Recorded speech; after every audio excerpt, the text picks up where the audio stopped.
Vulnerability means having enough trust to be able to let yourself be you Mhm. and not be afraid of what happens. Hey, beautiful. Welcome to Naturally Empowered Living, your safe space to guiding you on your unapologetic self awakening journey. This is your weekly sanctuary for waking up from autopilot and transforming the way you approach life through the power of meditation, energetics, and root cause therapy. It is my mission to help you heal unprocessed emotions and release stuck energies by alchemizing your struggle cycles into opportunities for deep self love, awareness, trust, and connection, to return to your innate essence of being, stepping back into your energy of alignment. Because here, we honor all parts of ourselves, the messy and the magic, the shadows and the light, embodying all parts that make you, you. So if you are ready to get to the root of cultivating real change, get cozy, grab your journal and maybe favorite crystals, and let's discover our power within together. Hello, hello, beautiful souls, and welcome back to another episode of the Naturally Empowered Living podcast. This is your host, Jenna Smith, and today's guest is someone whose presence you may have seen on screen at one point or another, whether reporting from the heart of breaking news, interviewing world leaders, change makers, or bringing stories to life from New York City all the way to the deserts of Mongolia. I read that and I was like, oh my gosh, I can't wait to just hear your story.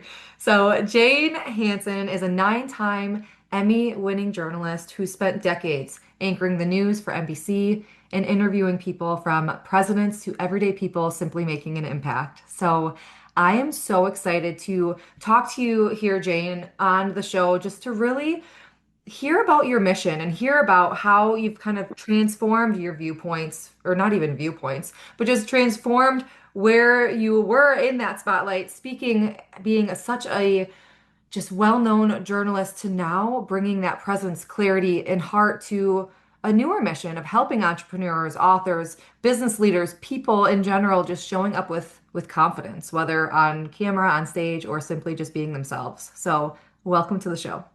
Thank you so very much, Jenna. I really appreciate that. And you come from the heartland of the United States, which is where I came from too, from a little tiny town in rural Minnesota where everybody was my cousin. Yeah. Maybe that happened to you too. I don't know. But I bring that up for a very specific reason, which is I think that because of those close communities that you grow up in, I think it gives you a sense as you age and as you go out into the world of of developing a sense of community no matter wherever you are. Mhm. Could be right, could be wrong, but that's my interpretation of the way that I was brought up. So, Yeah. uh, and that's a discussion for us to have at another time. Yeah. But it um, I have had an amazing, wonderful career, and I know that when I moved to New York City and worked at 30 Rockefeller Plaza for the NBC networks, I was young, was in my early 20s, and I moved from a little tiny town to the biggest town in America. Mhm. And that was in and of itself a little daunting, but it also was an incredible adventure. And it was exactly what I wanted to do and where I wanted to live my life. I wanted to watch history being made before my eyes, and it was. Mhm. And that is where I think I learned so much and learned enough to be able to maybe, I like to think I've gained some wisdom, but again, that's all in the telling Yeah. and the learning, as we all know. So you talk a lot about empowering people and in particular empowering women. And I do a lot of work now as a coach in helping women learn to find their value and their power. Mhm. And I think it's something that it takes us a while to figure it all out. And sometimes we don't value ourselves as much as we should Mhm. because women are really pretty incredible creatures. We, especially now in today's world where we work outside of the home, we work inside the home, we're the heart and soul of the family.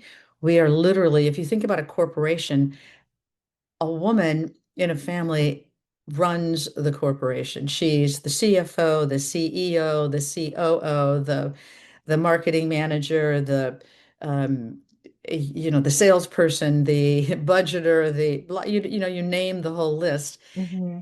And the capabilities that women have are just absolutely amazing. So I just like to commend all of the people who might be listening and I want them to understand just who and what they are and how much they really accomplish on any given day. Because without us, without women, where would the world be? I know, I know. Let's just take that second to just be and just like soak that in because it's a lot because we're always looking for the next thing on the to-do list. Oh, here I'm mom at this moment, and now I have to go back to work or whatever that is to come back and just cherish that. Wow. Yeah, it's a pretty heavy thing when we think about it, but we Mhm. are it's just who we are. And women, amazing multitaskers. Yeah. Uh, some days, some days at the end of the day, I'll go, "What did I accomplish today?" And I'll think, "Ugh, yesterday was one of those days where I just literally everything I touched. I know you've had these days. Everything you touch kind of fell apart. Like you had a phone call, and it was one phone call led to another, to another, to another, to another, and you didn't get anything accomplished. And you're going, or maybe one text or whatever it is." And then at the end of the day, I said, "All right, you're going to sit down and you're going to write three things you accomplished today." And I actually had a list of like 14 by the time Yeah. I finished. So Yeah. I know it's those expectations that we give ourselves. Maybe you wanted to finish XYZ and then it's like, wait a second. Like when my cousin, oh my gosh, my husband, when my husband, maybe because the beginning of the conversation, that's funny. When my husband comes home for work, he always asks me, like, how was your day? What'd you do today? Da, da, da. And so often I catch myself like, I didn't finish everything I wanted to. And it's like, wait a second. Like he's that grounding force to be like, well, what did you do? Tell me. And then it's like I rattle off all these things. He's like, okay. Yeah. you did it. You did it. Yeah.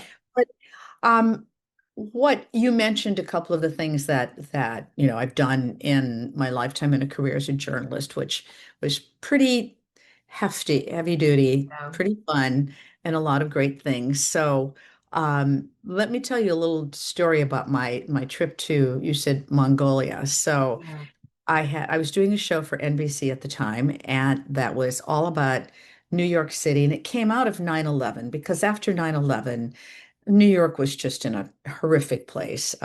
People weren't coming to visit. There was a lot of fear. There were ashes all over. Downtown Manhattan was a wreck. We were obviously living in this place of feeling tremendous sorrow for what had happened. Almost everybody knew someone who died Mhm. that day when there were 3,000 plus deaths.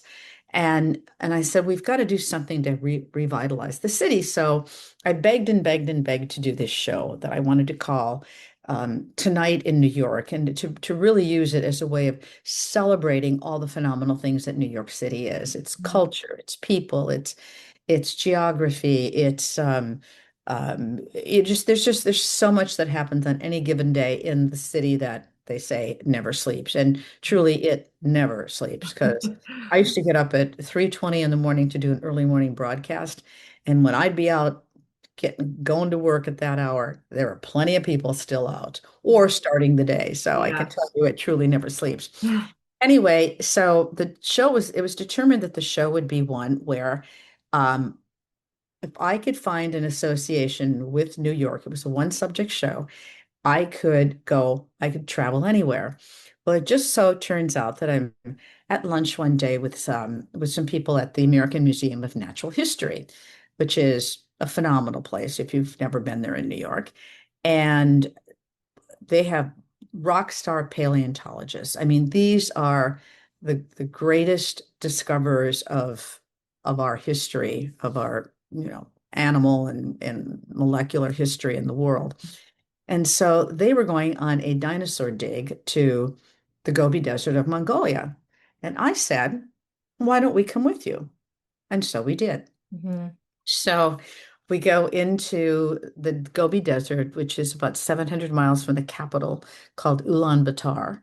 And we get into because the Soviet Union, one of the reasons it was such a right place for digging for artifacts is that the Soviet Union had had it for many years before it unbecame the Soviet Union, Mhm. and they had never let anybody in there to explore. So this is so now you could go back and actually start hunting for, for things. So when the Soviets left Mongolia, they just left everything, including this very large helicopter that was like a cargo helicopter. And Mhm. so that's what we use to go into the desert because there are no roads. So we get inside this giant helicopter, and we've got in the middle of the helicopters a fuel tank because there are no gas stations in the Gobi Desert. Mhm. We had to carry our own fuel. And of course, everything in the aircraft is all in Russian, in the Russian language. And then the pilots are smoking, and and we gotta, and I'm going, have I just signed my death warrant? Yeah. Like, what am I doing? Anyway, we ended up in the desert for, I was only there for about 10 days, but we had to import everything. And the scientists had brought in these very large semi-trailer trucks that could actually travel into the desert. And of course, they had generators in them, and they had freezers full of food, and they had cases of fine wine, and they had everything, and including, of course, everything we needed to be able to dig and take the Yeah. stuff back. We had our camera crews, etc. So we get there.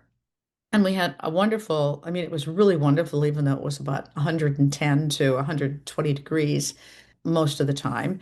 Mhm. And we found four young dinosaurs, and they were all facing in one direction, which made it very clear there'd been a catastrophic event that had happened. But so we'd dig for dinosaurs by day, and at night we'd have these wonderful feasts that were made by these Mongolian women and have a little wine, and we'd sing with guitars. It was kind of like Kumbaya in Yeah, the that's middle what of came the to my head. desert. Yeah. So it was super fun, but it was a wonderful experience that I will never ever replicate again. And by Yeah. the way, not only are the stars the brightest you've ever seen, because there's no ambient light coming from anywhere, Yeah.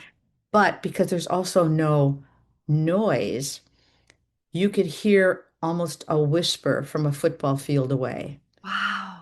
Yeah, it's pretty crazy. I've got chills. Yeah. So that was a wonderful adventure that I had. And Yeah. it taught me a lot about a completely different culture. There were some people that lived there they had gurs or they're, huts that are made out of camel skin for the most part, Mhm. that are nomads that live in the desert riding on their camels and Yeah. so that was quite an adventure. But there've been many, and all of them have been, stunning in their own way. And Yeah. they all teach you a lot. Oh my gosh, I bet. And that it just sparked in me. I want to segue into another adventure, but like of you start growing up in a very small town, and then you mentioned this going, to the biggest, most populated, city in the US, and just kind of putting this full circle. Anywhere you live, it's a busy world. It's a noisy world. But for Hmm. you specifically, like, how did you transition in terms of feeling like empowered or feeling seen or being heard or valued, starting in such a small town? And now you're like, oh my gosh, everywhere I turn, there's probably as many people on the block that lived in my town? Oh, So exactly. how did you kind of transition to stepping into your authenticity and really owning like your truth and who you are in that city? Well, it took some time, but it was something I really, really, really wanted to do.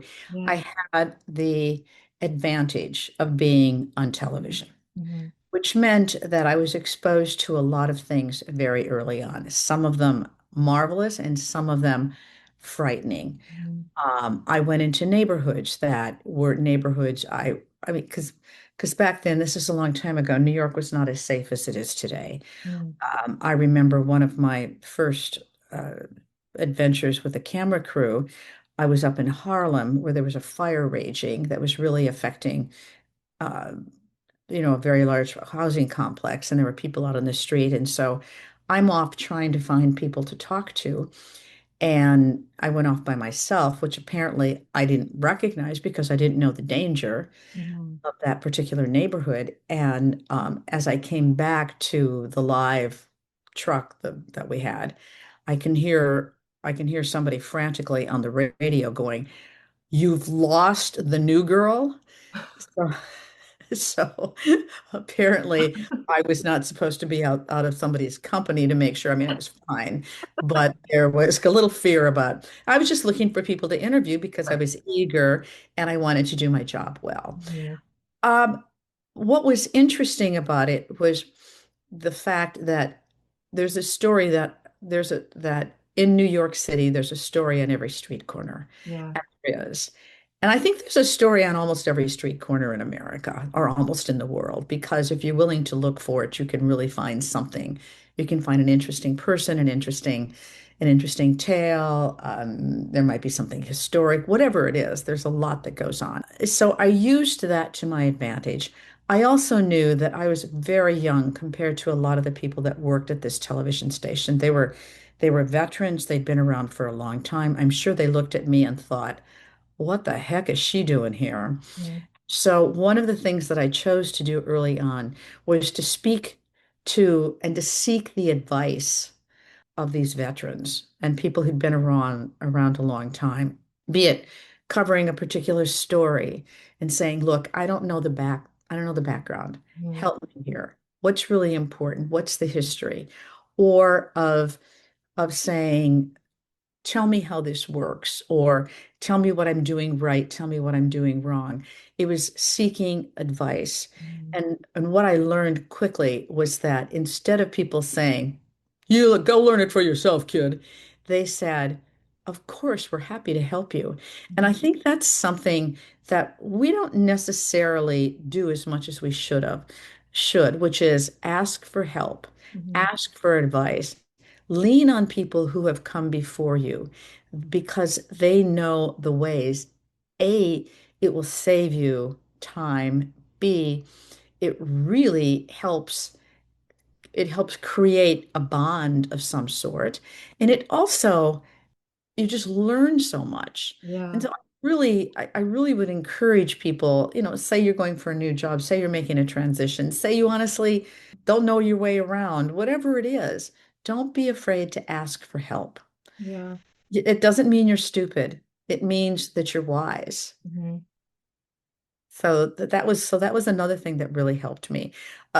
When I first got there, I know that the guy who'd hired me brought me into his office, and he said, "Welcome, you're going to love it here." Blah blah blah blah blah. And beforehand, as we were negotiating a contract, etc., he told me how wonderful I was.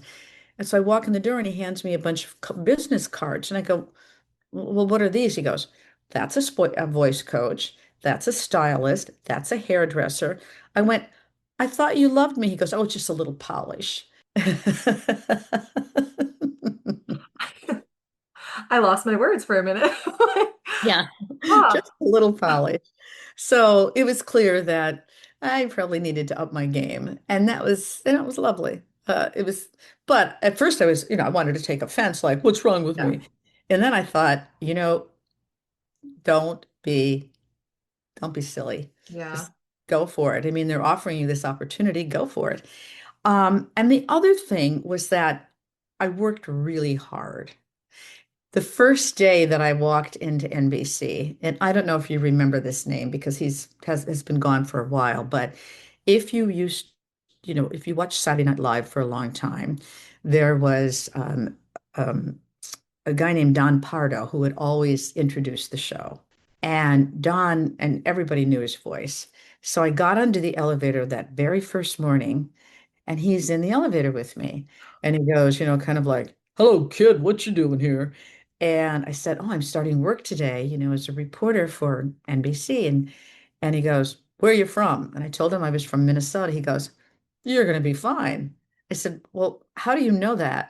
And he said, because you people from out there, you work really hard, you're tenacious, you're persistent. He said, you got a good heart. You're going to be just great. Mark my words, you're going to be fine.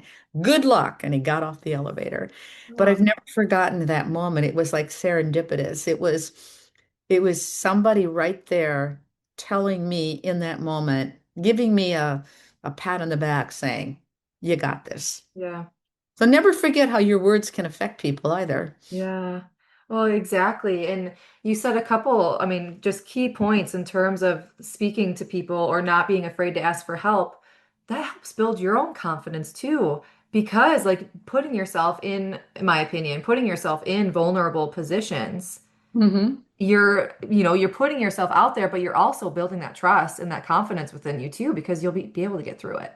Right. Yeah, and what you just said too, with like maybe it does take sometimes someone else to believe in you, but it's Hmm. like those words from someone else, and again, it instills within you, and oh yes, like what you just said with, your words matter. I have two little ones, so it's very much of like I tell them all the time, it's like your emotions are valid, but sometimes the actions are not acceptable. It's like that kind of that same concept in terms of everything matters that we do. But everything like it's still valid how you're feeling inside. Does that make sense? I don't know. It made sense in my head of like bringing that full circle. No, no, it absolutely does. Because one of the biggest problems that I see, and I coach a lot of women, is we don't understand our own value. Yeah. And I'm equally as guilty of it. And I was guilty of it really when I left my job at NBC, where my identity had been so wrapped up in it, and then became my own boss, Mhm. created my own business. And we doubt ourselves. Doubt is a very big part of who we are as human beings. And trust me, everybody doubts themselves. And so, in those moments of doubt, we need to take a look at who and what we are, because we are no less or no more valuable than anybody else. Mhm. And so it's really it's understanding, yes, our emotions are valuable, but we have to learn how to use them Mhm. in the right way and not use them so that we overreact and that kind of Right. thing. That's all a Yeah. part of growing up Yeah. and becoming mature. But I really would like to encourage people to think about, when you have those moments of doubt, just make a little list of three things. I like to think in threes. You don't have to, you can do two, you can do four, five, it gets out of hand.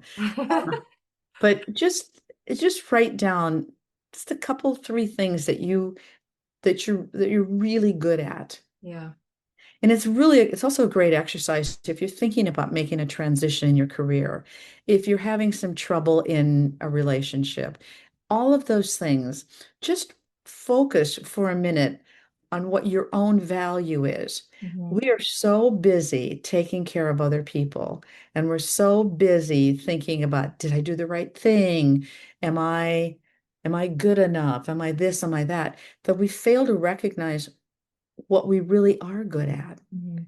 And here's another little fun exercise. A lot of people aren't brave enough to do this, but pick five people. Could be parent, spouse, best friend, peer, coworker, relative, stranger, and ask them to describe you in a phrase or with an adjective. Mm.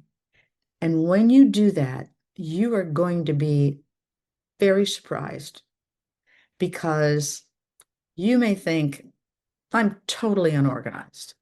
And they're going to say to you, I love how you always make the plans. Yeah. And you go, I do? Yeah. Wow. Or they'll say, you're so thoughtful. And they're like, really?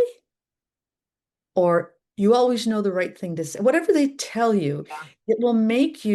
it's going to take you from here to here. Yeah. Because it reinforces that, because there are a lot of studies that show our perception of ourselves is 30% less than the way others perceive us. Mhm. So we are so much more than we give ourselves credit for. Yeah. Mm. Let's stay here for a minute because you say you have a message or a little quote, that's you're not starting over, you're starting different. And I loved that. When I read that, I was like, "Ooh, I love that." So, how can you just staying kind of on this topic with like career change or transition, how can we approach change with, that grace, that trust, that confidence? You just those two examples or just practices were awesome. Yes, I think one thing is to take the time to be reflective. Yeah. When something happens in our life, or we feel like we're overwhelmed, we need to make a change, whatever it is, we allow the overwhelmed part or the whatever happened part take over instead of sitting back and becoming reflective and asking yourself some really important questions, such as, what do I really want? Yeah. What do I really want? And I mean, really want. Doesn't matter if you think, oh, I don't have the money, I don't have the time, I don't have this, I don't have, but literally, what do I really want? Hmm. Forgetting all of the considerations. And then, what am I really good at? And then the reverse is, what do I truly not want? Hmm. Now, for me, for example, what I wanted was freedom of time. Now, what does that mean? I worked in a business where we had absolute and complete deadlines. We had newscasts. I had to be on the air at a certain time every day. I had certain limits of time during which I could talk.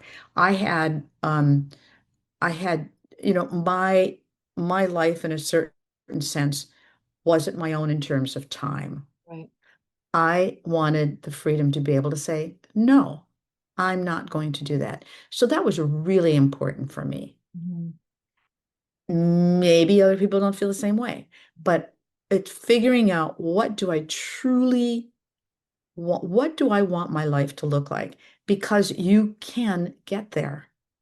So you ask yourself this series of questions, and it's about, what are my core competencies? And what do I absolutely hate doing? Hmm. Because you're not going to be happy if you have to go back to doing something you hated. Hmm. And then also, what's the what's the adventure I want? Is the adventure of moving? Is the adventure meeting somebody new? Is the adventure not driving the same route every day? Is the adventure, I mean, what's the adventure that I want? And then and writing that down. And then it starts to map itself out. All of a sudden you see a pattern, you see, it's becoming pretty clear. So if you take that time to reflect, and sometimes it takes some time. It takes days. It's not something you're not gonna do it for 15 minutes and go, I got it. Yeah.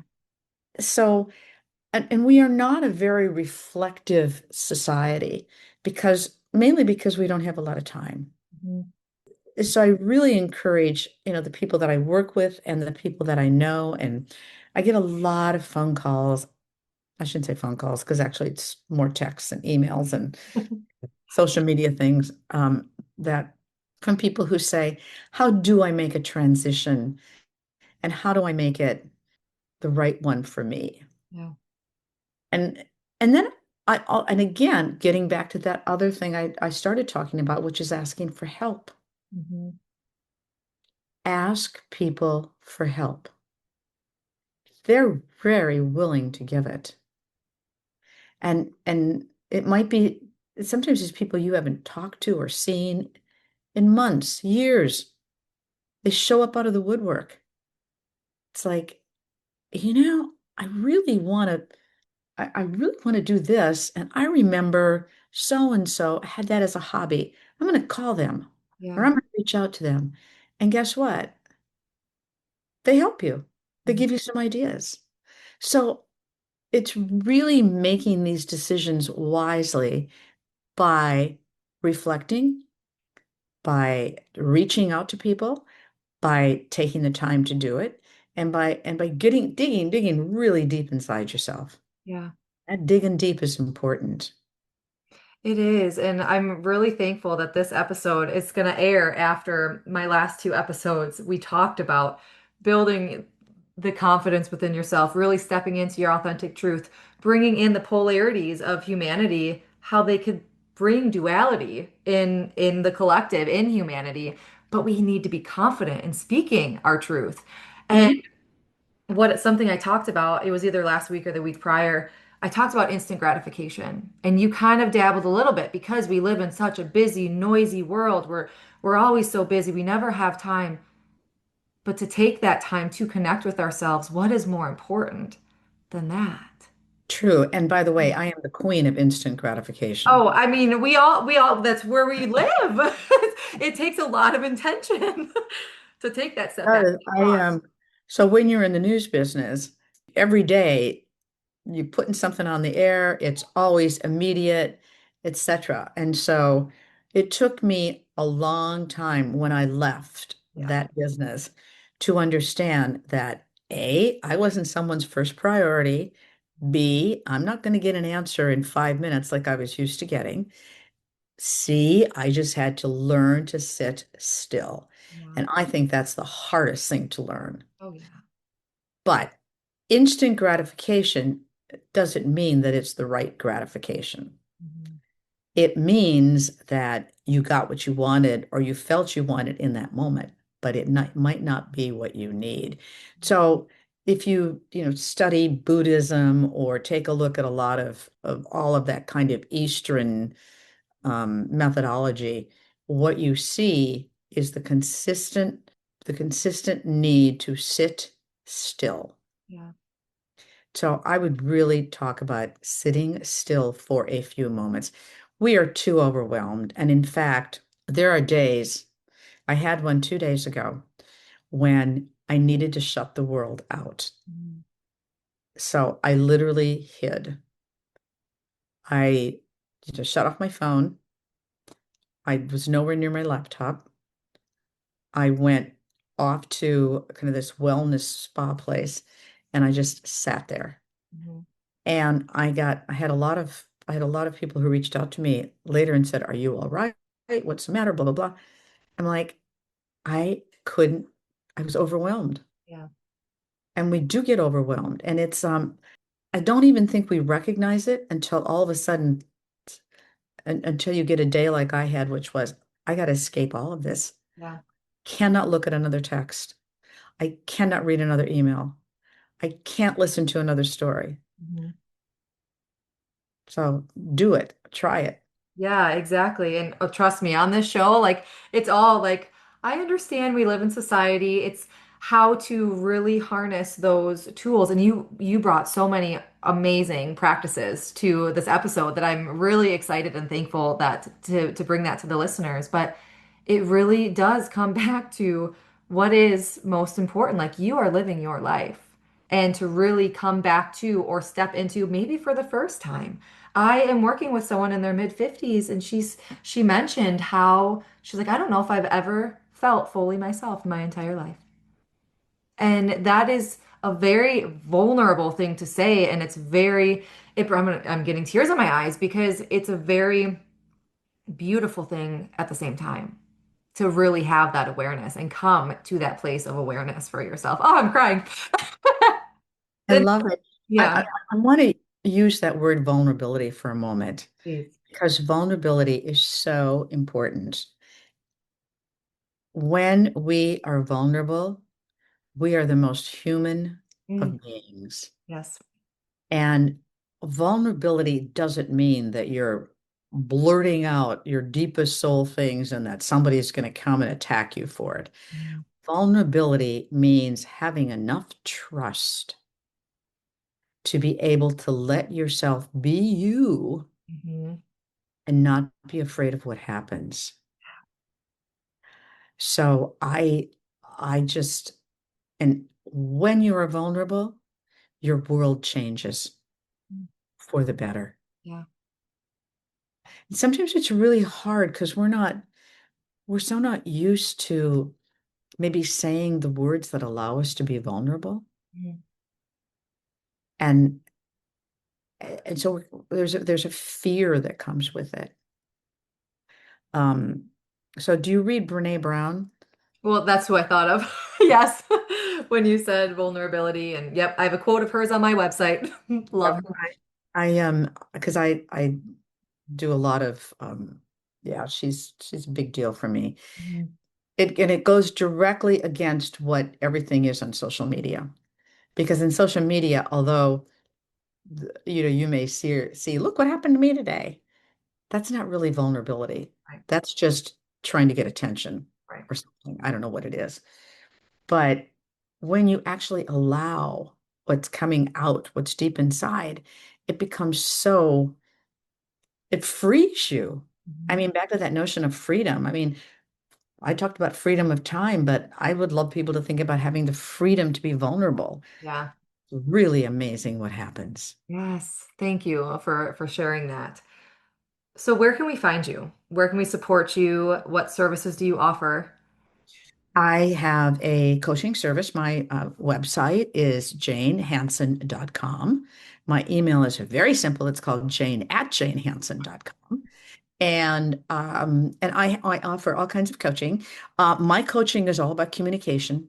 So it's all about how to communicate better. And a lot of it has to do with transitions in work, in any, just even being a good manager, being a good leader, I work with a lot of people that are in leadership roles, Mhm. and we talk about how can I lead people better, because that too is changing, and it's changing dramatically, which is important.